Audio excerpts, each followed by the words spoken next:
बेगूसराय में शनिवार को ऑडिटोरियम से आर्ट गैलरी में जदयू की ओर से कार्यकर्ता समागम आयोजित की गई। आयोजित कार्यकर्ता समागम में जदयू के राष्ट्रीय महासचिव मनीष वर्मा शामिल हुए।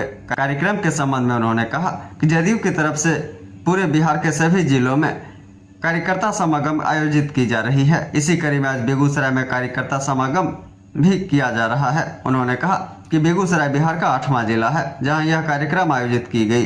इसका उद्देश्य है कि हम नीचे तक के कार्यकर्ता के पास जाएं और उनकी बातों को सुने और जो भी उनकी समस्या हो उसका समाधान करें।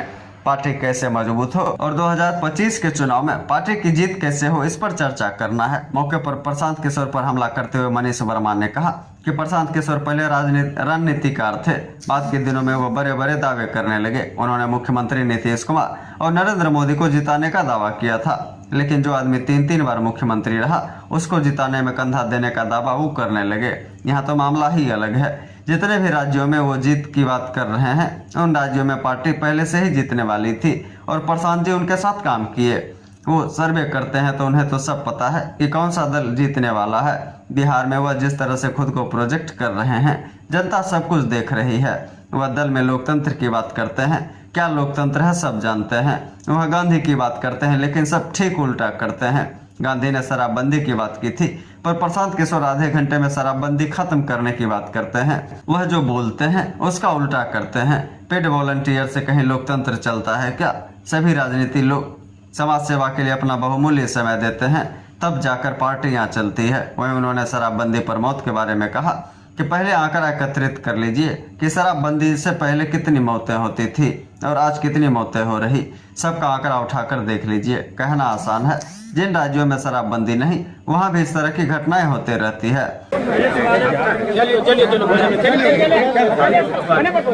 आप लोग जो है ना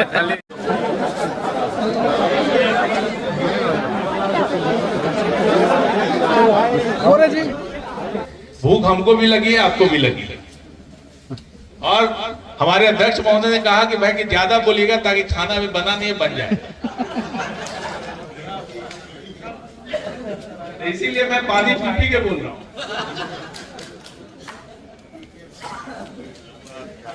पी के कोस रहा है वैसे ही पानी पी के आपको बोल रहा हूँ कि मुझे भी पता है कि उधर खाना नहीं बना है, आप उठ जाएगा तो उधर से नहीं। ये जनता दल यूनाइटेड पार्टी का कार्यकर्ता समागम का कार्यक्रम चल रहा है। पूरे राज्य में सभी जिलों में कार्यक्रम हो रहे हैं। अभी तक 7 जिलों में कार्यक्रम हो चुका है।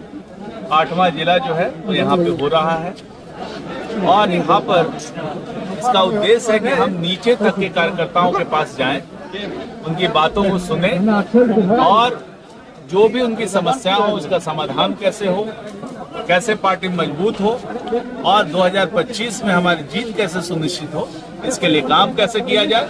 इस सारी बातों पे कार्यकर्ताओं से चर्चा करके और आगे कैसे कार्यक्रम निर्धारित हो, इसके लिए ये कार्यक्रम चल रहा है। प्रशांत किशोर जी एक नई पार्टी बनाए। पहले वो रणनीतिकार थे, जगह जगह पे उन्होंने काम किया है पार्टियों के लिए।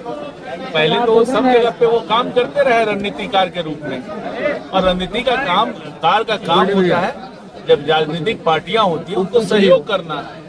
जैसे यूट्यूब, व्हाट्सएप, ये सब में सोशल मीडिया में लोगों को सहयोग करते हैं, पोस्टर बैनर लगाने में सहयोग करते हैं, नारे लिखने गढ़ने में सहयोग करते हैं, आपका सर्वे होता है उसमें सहयोग करते हैं। इस तरह के काम भारत में आज के दिन में देखिए तो 50 से अधिक लोग ये सब काम कर रहे हैं और उनमें प्रशांत किशोर एक है और उन्होंने इस काम को पहले किया है। और पहले जब उनकी बातें सुनता था तो वो कहते थे कि भाई हम पार्टियों को सहयोग करते हैं, ये काम करते हैं और लेकिन हाल के वर्षों में हम देखे कि क्लेम बहुत बड़ा करने लगे। उन्होंने किया कि भाई कि अब हम मोदी जी को हम ही जिताए हैं। अरे भाई, देश में जब मोदी जी जैसा बड़ा नेता जो 3 बार गुजरात का मुख्यमंत्री हो, उसको जिताने के लिए चाय पे चर्चा जैसा कार्यक्रम के कारण मोदी जी जीते, या फिर नीतीश कुमार जी जो 2 बार से मुख्यमंत्री रहे हो और 2010 में इतनी ऐतिहासिक जीत मिली हो, उसके बाद जो कहते हैं कंधा लगाए, तो मामला कुछ अलग है। और सब राज्यों में आप देखें तो जो भी है, जो पार्टी जीतने वाली थी साथ ही उसके साथ काम किए और उसका सर्वे करते हैं, सब कुछ जानते हैं पहले से। और जब जानकारी प्राप्त हो तो उनको जानने में कौन दिक्कत होगी, कौन सा दल जीत रहा है नहीं जीत रहा है। चिपकर के नाम तो खूब कमा लिए हैं। और यहाँ पर बिहार में जिस तरह का वो एक तरह का प्रोजेक्ट कर रहे हैं अपने को, तो जनता तो सब देख रही है कि इस दल में कौन लोकतंत्र है, क्या लोकतंत्र है। वो लोकतंत्र पे की बात करते हैं, वो गांधी जी पे बात करते हैं, और जो बात करते हैं उसके ठीक उल्टा काम करते हैं। वो काम उन्होंने किया। तो गांधी जी ने शराबबंदी की बात की और वो कहते हैं कि 1 घंटे में, आधे घंटे में शराबबंदी खत्म कर दें। अरे जो बातें होती है, जिस तरह का उनका प्रोग्राम है, लोकतंत्र की बात होती है तो लोकतंत्र ऐसे चलता है, पेड वॉलंटियर से लोकतंत्र चलता है। तो कहाँ की बात हो रही है भाई? सभी राजनीतिक कार्यकर्ता जो है अपनी समाज सेवा की खातिर अपना समय, बहुमूल्य समय लगाते हैं समाज में, और तब तरह से पार्टियां चलती हैं। शराबबंदी तो कहीं न कहीं है, मान लीजिए सवालों को घेरे में, क्योंकि कई लोग मरे हैं बिहार में। आप इस पे आज हमारे प्रवक्ता उस पे बोल रहे हैं, तो बता देंगे कि किस दौरान कितनी शराबबंदी में कितना मौतें हुई, शराबबंदी के पहले कितनी मौतें हुई, किन राज्यों में कितनी मौतें हुई है। आप आंकड़े का विश्लेषण कर लीजिए। बहुत आराम से लोग बोल देते हैं कि आंकड़ों में कि भाई कि शराबबंदी के कारण मौत हो गई, बहुत आसान से बोल देते हैं। अब आंकड़ों का विश्लेषण कर कितना मौत किस पीरियड में हुआ है, तो आप सब आंकड़ों का विश्लेषण करके आपको मिल जाएगा कि इससे कोई मतलब नहीं। जिन राज्यों में शराबबंदी नहीं है वहां भी इस तरह की घटनाएं होते रहती है। तमिलनाडु की घटना ले लीजिए, उड़ीसा में घटना ले लीजिए, और बिहार की बात करें, जब शराबबंदी लागू थी नहीं थी उस समय भी कितनी घटनाएं ले ली। सबका एनालिसिस कर आपको साफ से पता चल जाए कि इसमें मतलब नहीं है। कोई लोभ बस कोई शराब बेचता है तो जरूरी है इस तरह का लोग कभी भी कर सकते हैं, कम पैसे में बेचना चाहते। एक नया सिंडिकेट तैयार कहा जा रहा है बिहार में हो गया है शराब माफिया का, और समानांतर कहिए कि अर्थव्यवस्था पर वो कब्जा किए हुए हैं। जो सरकार को आना चाहिए राजस्व, कहीं न कहीं माफिया। भाई ये राजस्व का मामला ही नहीं है। इस शराब को लोग सोचते हैं कि हम दारू पिलाएंगे और राजस्व कमाएंगे। अरे भाई ये लोगों की जिंदगियों का सवाल है। शराब में आप WHO का रिपोर्ट पढ़िए। WHO के रिपोर्ट में बताया गया कि 200 से अधिक बीमारियां शराब के कारण होती है। कितना लोगों की मौत हो रही है शराब से। आप जो है लैंसेट मैगजीन निकलती है, मेडिकल का बहुत प्रतिष्ठित मैगजीन है, उसकी रिपोर्ट पढ़िए। उसमें लिखा हुआ है कि जो शराबबंदी के कारण 24 लाख लोग जो शराब पीते वो नहीं पी रहे हैं। कई लोग जो ऐसे हैं जो डोमेस्टिक महिलाएं शिकार होती थी, 21 लाख से अधिक महिलाएं जो डोमेस्टिक वायलेंस के शिकार होती वो बच गई। तो जितना इसका जो अच्छा प्रभाव पड़ा आज समाज में, तो देख लीजिए कहीं भी शराब पी के गुंडागर्दी तो नहीं कर रहा है, सब लोग शांति से जी रहे हैं, घर का माहौल अच्छा हुआ है, बच्चे पढ़ रहे हैं।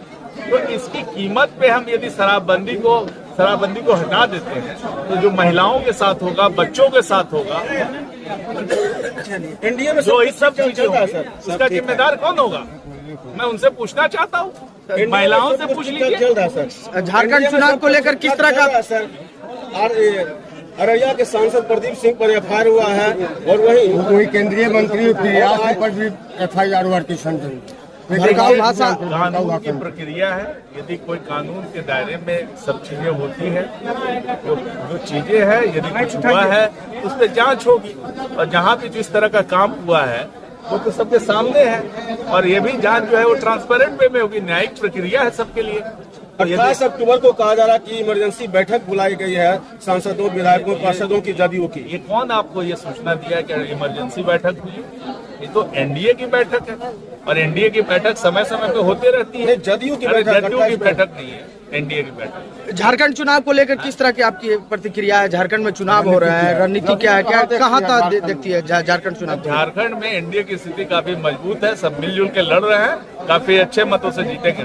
संजीव हंस पर ED की कार्रवाई को लेकर क्या कहेंगे सर? ये देखिए, ये न्यायिक प्रक्रिया के अधीन है। जो भी है अधिकारी हैं, जो भी है, यदि कोई न्याय